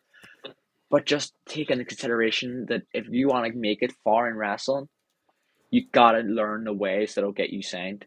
Mhm. Yeah, you can be the greatest. You can be the greatest wrestler in the ring, but if you have no personality to go behind it, nobody cares.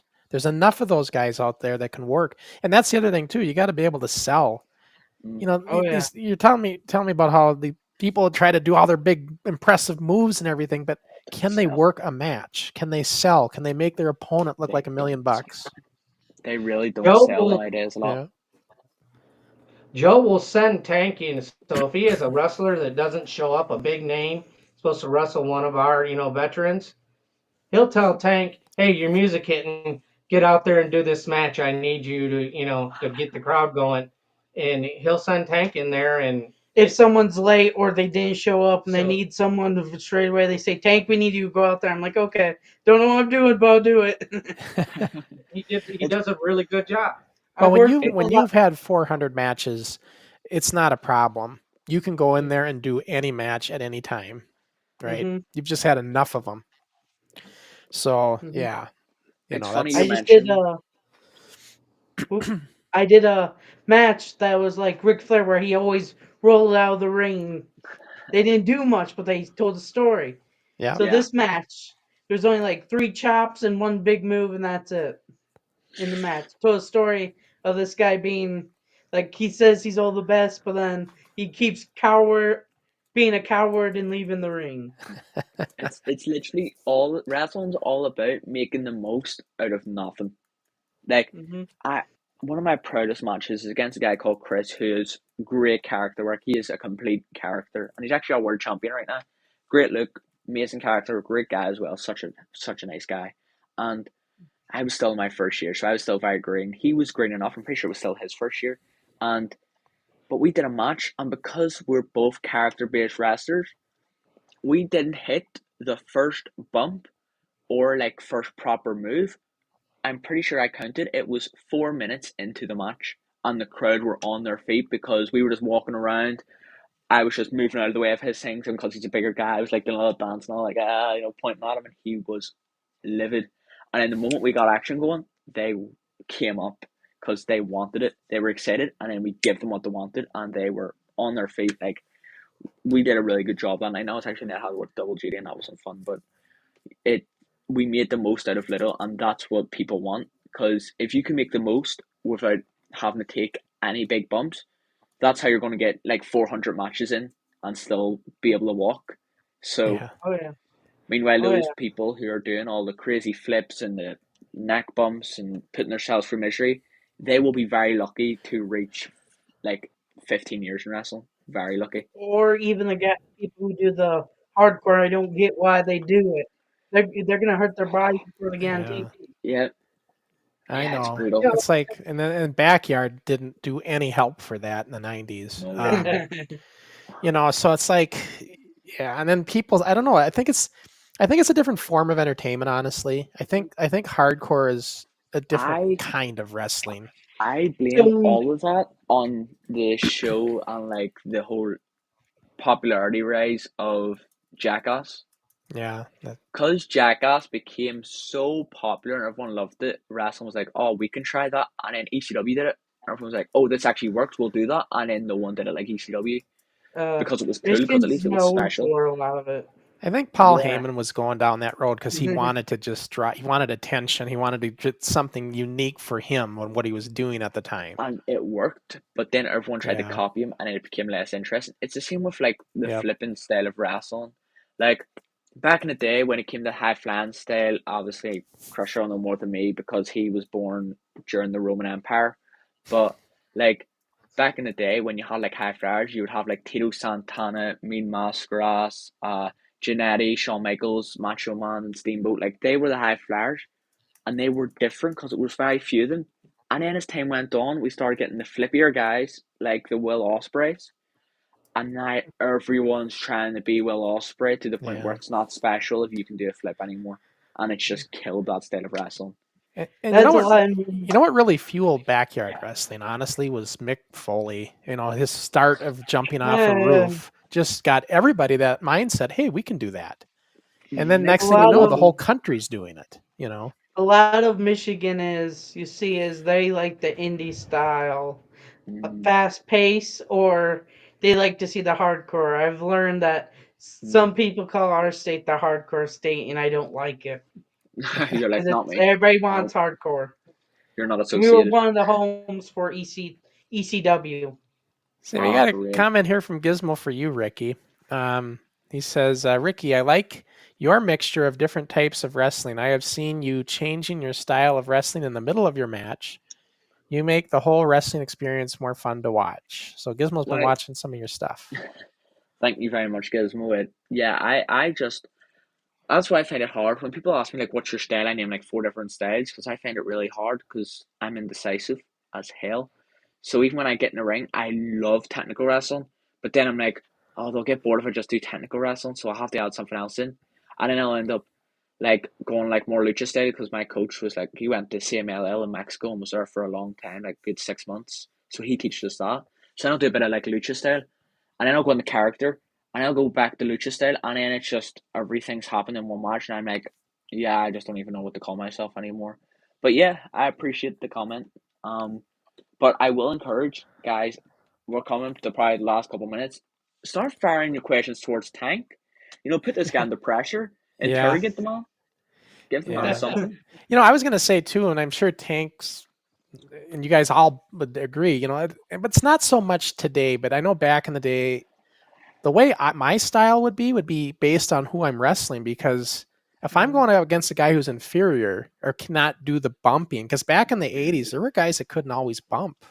Oh, yeah. So if I had that kind of match, that means I got to bump twice as hard to make the match respectable, right? So it's like I would change it up. And I don't know if you guys have to do that as much anymore, though. Like I think the training's pretty good now, where I think everybody can work, right? You think that? You think that? I've had my experiences. There was actually a time where it was my first ever time in England, and it's for a guy called Marty Jones, who was like a British wrestling legend. I don't know if I've told the story here before. I might have, but I'll just tell it again because why not? And I was in the ring with this guy, and he was such a nice dude. But he's still quite green. He was still new to wrestling, and Marty was like, "Hey, you wrestle this guy. I forget his name, but you wrestle him because give him a bit of a chance against a talent from a different country and stuff, and just get the best out of him. Do whatever." I was like, "Perfect." So we had this whole thing planned. It was great.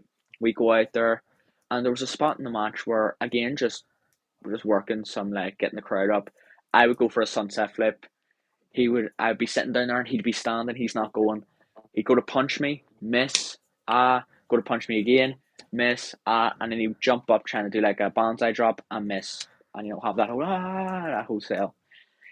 And he got so into this match that when he threw the punch at me and I moved, he hit the mat so hard he broke his hand in the middle of the match. He was sitting backstage with ice on his hand. When I got backstage, I was like, "What?" He just punched it, and I was like, I didn't even notice. I just kept wrestling.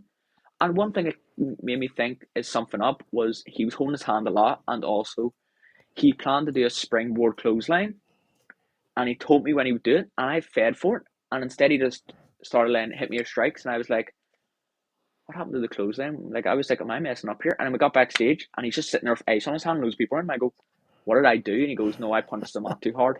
I was like, oh, God. It's like, you good? He's like, yeah, it hurts. That's the first thing you think, what did I do, right? Because you don't know that maybe it was you. I was like, did I touch his hand? I have a question. What's your worst injury, if you had any yet? I've been quite lucky with injuries. I've not had anything take me out for a long period of time, like really long period of time. But one that we've seen like on here when I first came on the show in one of my matches, and I completely blame this on that guy, that flat bump in the corner, right? Yeah. So John, who I was talking about before, me and him, one of my probably my best match ever. We were main eventing in front of 200 odd people, for the inaugural junior heavyweight championship, and I said to him before the show, how about, because we're making this big match, big event, we've had this whole story going out for years between me and you, we'll do a superplex. And he looks at me and goes, I don't really want to do that. And I was like, okay, but I need to be up top for this spot to work. I need to be up top when something needs to happen that we both go down. He goes, I'll just push you off the top. I'll just hit you a few strikes and push you off. I go, sure, yeah. I get up top and I'm going for it, and he hits the strike, pushes me off. I bump, and just like that, I can't move my shoulder. Ooh. I didn't know what happened. I thought it dislocated. I was feeling it, rubbing it around. I was like, what is wrong with my shoulder? And of course, we had another close to 10 minutes left in this match. We'd go on for another 10 at that point. It was a 20-minute match. And I, of course, had to do this little dancey thing that I do where I go do a dance like Scotty Too Hotty and start going, bird, bird, bird, bird, where I'm going like that with my shoulder. Mm-hmm. So instead of doing that, I start going bird, bird with one hand. And then I had to hit clotheslines, and that was ripping my shoulder apart. And it was so bad. And all this, by the way, for me to lose and not win the title, but anyway. And my mum had to basically help undress me after my match because I couldn't take my clothes off because my arm was like that. And I couldn't do it, and I couldn't lift it. And I was having to do an autograph signing after. My mum's like, we need to leave. We need to get you home so you can sit for a bit. I was like, no. There's a line of people. I can't. I have to. So I'm sitting there like a little cripple who just dived off. I felt like Mick Foley, but all I've done is take a back bump. But yeah, I was like. And what did it turn out, Ricky? What was it then? Was it anything? I can't remember. What did it turn out to be? I don't know. It must have just been muscle damage. It only lasted 3 days and then it was fine. But I just couldn't move it in that moment. Yeah. But that's the worst. My worst is 2 neck injuries. And how did they happen? Oh. So we're at practice. Thank goodness it was at practice. He couldn't get me up all the way for a suplex and landed straight on my head. Jeez. And thank goodness it wasn't broken, but what's it called? Stinger. So it's it's acts like it's broken. And so we had to have the ambulance, we had to take down the ring kind of. Oh my days. It happened twice. Yeah. Same situation? So same situation, same person. Jeez. What? First off, do you not become terrified anytime you have to think of taking a suplex from this one person? I don't wrestle much anymore. I haven't seen them in a bit. But then also, I'm kind of scared to take DDTs because I'm like, oh, what happens if it happens again? So I have to get used to it. He don't take many suplexes unless we know, the guy's bigger, muscle. They can actually get him over. Yeah. And he's a veteran, and we know that he can get big guys over. Otherwise, you don't like somebody like Tank. You don't suplex body slam. I don't take those during the match. If they're a big guy like EC3, yeah, they can. But I'm usually the guy that's the big guy that also runs around. And the worst injury I've ever done was we watched it. I broke my finger. That's probably the worst I did, and that hurt. I had to keep going through the match. I just got it jammed underneath on a power slam. And I will say, go ahead. Go ahead. Oh, I was gonna say it's painful, because there's nothing you can do for a finger. They can put it in a splint, but you don't cast it up or anything like that. So you just got to let it heal over time, and it just sucks. But the worst injury I ever did was I did a forward pile driver to a kid, and I don't know if it was, I blame myself, but I think he thought I was going to do a traditional pile driver, and I was going forward, so his head just slipped out of the protection, right? So then all my weight came down on his head on the mat. And that was again a stinger. He didn't break his neck. Thank goodness. Man. And you just feel when you do something like that, I can count in one hand how many times people got hurt. And that was one of them, and that was me causing it. And that I still think about that. I'm actually very lucky when it comes to, I don't know how, but if I could count the many times I've been dropped on my head or neck and I didn't feel a thing, I don't know how. I am double jointed. I just don't know if that counts with your neck. but like I can do all the weird stuff with like my thumb. Like I can could do fiddle Oh this. man, I don't like seeing I that. could do that. I could do Holy that. Yeah, cow! With all my That fingers. freaks me out, man. yeah. Oh, that's See, man.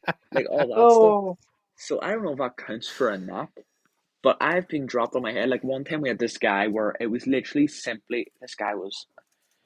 Again, we've had so many people like this, so they won't have any idea I'm talking about them. This guy could have been one of the worst people I've ever seen wrestle. I'm not a negative person, but it was brutal. All right, and he got told you're gonna take a sunset flip from Ricky. I'm literally doing the move.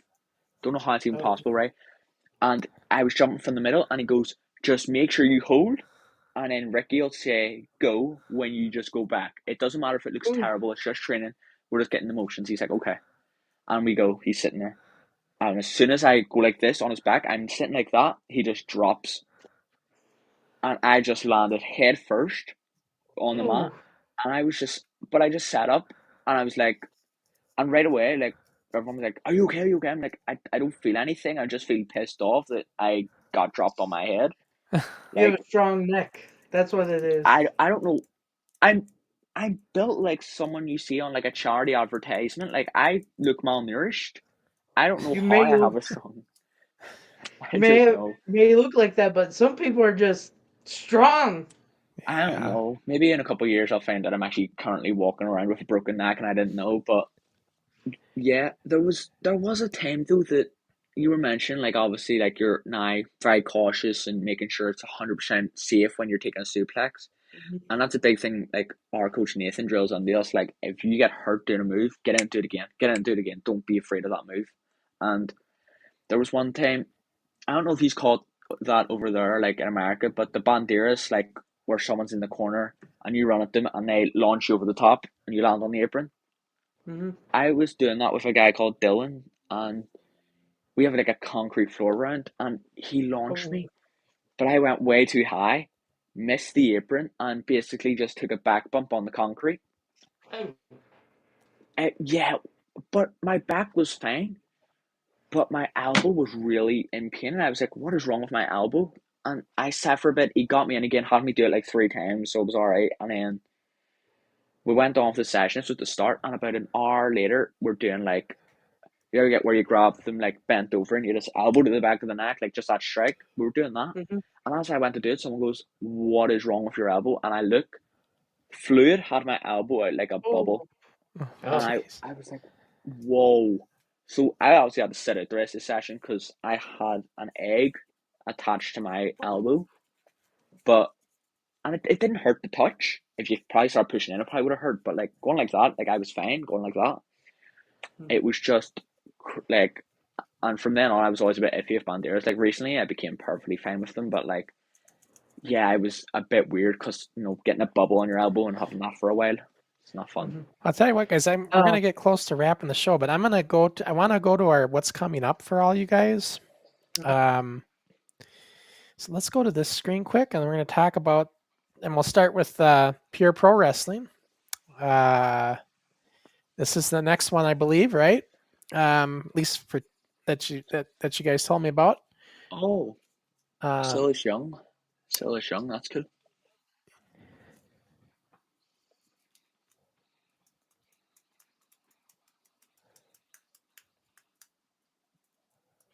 oh, there's one up in November 2nd. Yeah, I didn't see that one. But you guys gave me this date of December 7th in Holland, Michigan.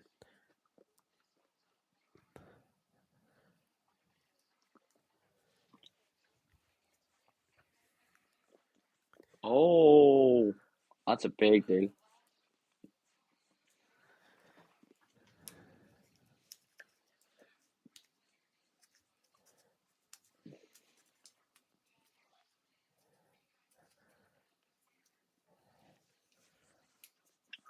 Ah, the betrayal.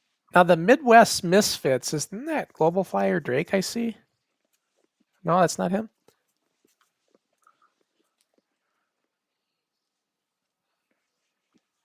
I don't see him on there, no. Trying to think if there's anybody on here that we've seen but on the show before, but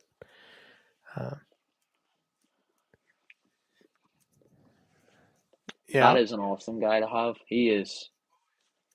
He's it says Ring of Honor, but he's also NWA. No, did he not?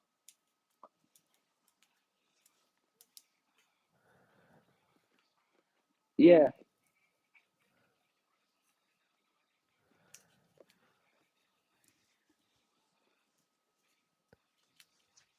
Oh. Okay. Okay. Hmm. That's cool. Oh, that's awesome. That's a conversation Tick- starter right there. Tickets start at $20, and you can go to pureprowrestling.net. So that's what's coming up there. For my tag team partner here, October 26th, the Lions Den Pro Wrestling Dojo. You can't get tickets for this one because it's sold out. And Yep. what's happening with the Canary Kid on this one?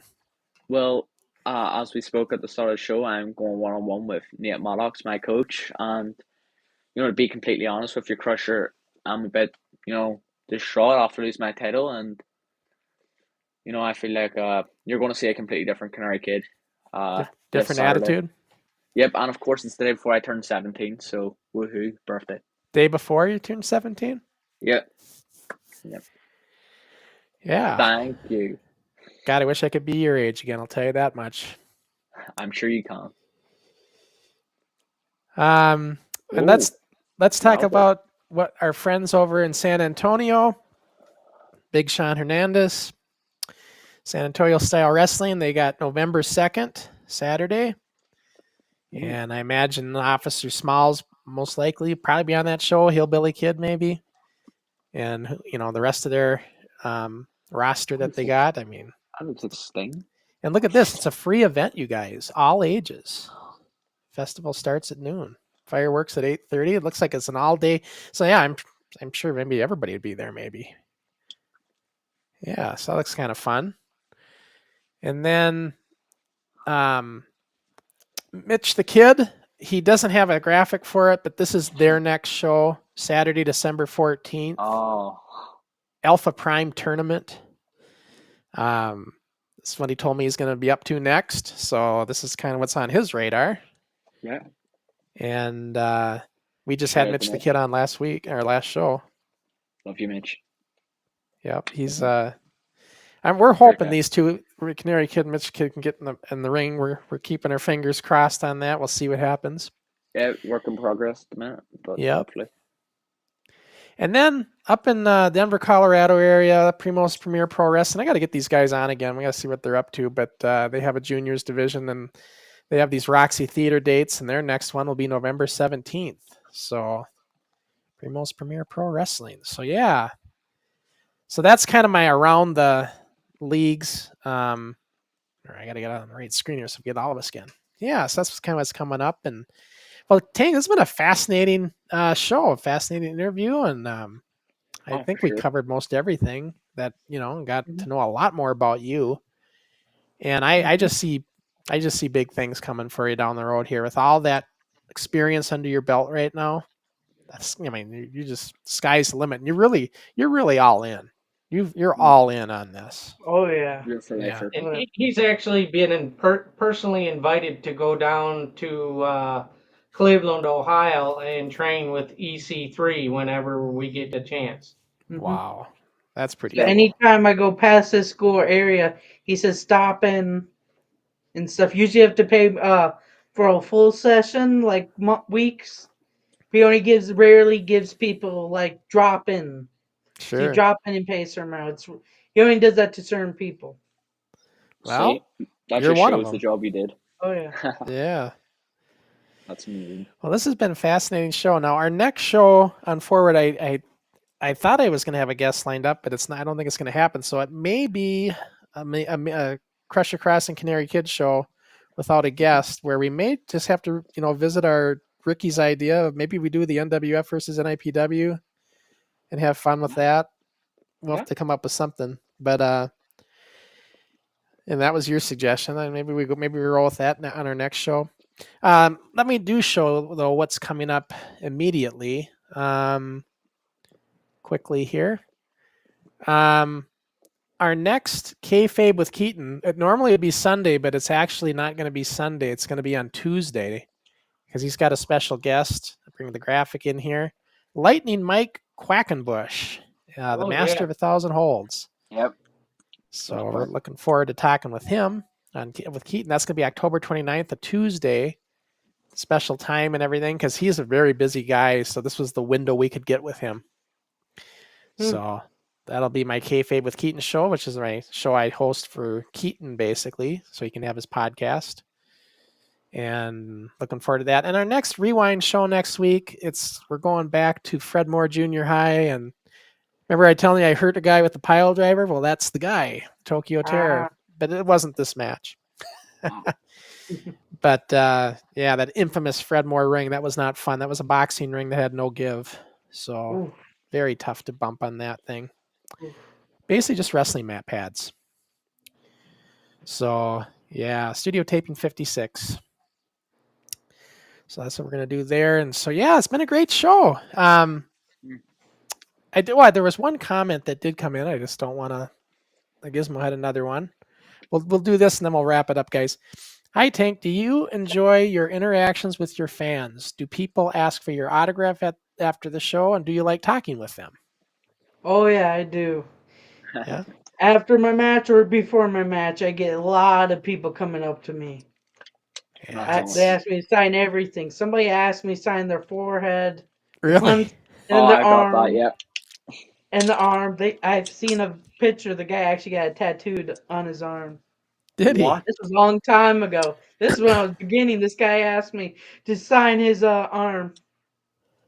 It's so funny you're saying that. When you got asked about the forehead, did you sign it? Yep.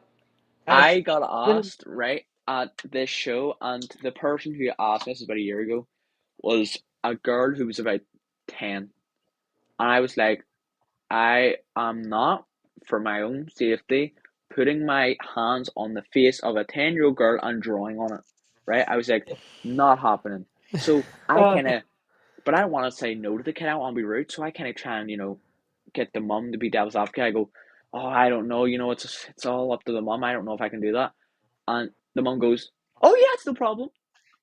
And I go, oh. I signed someone's phone case before. That's a crazy one. The phone case, that's the fun one. The phone case. WWE title for some fans. Oh yeah, that too. I signed a title for fans they wanted. Yeah, there's no better feeling having people ask. It's like, oh yeah, it really makes you feel like you've made a difference in that, and you did for that moment, in that person's life. So, and it was very, very rare, by the way, that Crossen would ever get asked for any autographs or any of that because no one knew who he was. The sour grapes again, guys. I wish I could lie about it, but it's all on video, so I can't. I can't make it up. You said sour grapes while you're racing. Yeah. So anyways, guys, we're going to wrap it up. It's been great, though, Tank. Fascinating show. Thank you. I think we need to follow up again, and see where you're at down the road. I'm fine with that. Yeah, let's revisit again sometime next year and see how things are going. And maybe next year you'll have the NWA title. We don't know. Yeah. Yeah, our A title, who knows, right? True. So yeah. All right, guys. Well, thanks for tuning in, and we will see you guys all. Remember, tune in with Keaton on a Tuesday for his interview with Mike, and then we'll be on Dixie Dave will be back with me on Rewind next Thursday. It'll be a fun show there too. So we'll see you guys all on the next broadcast. So long, everybody.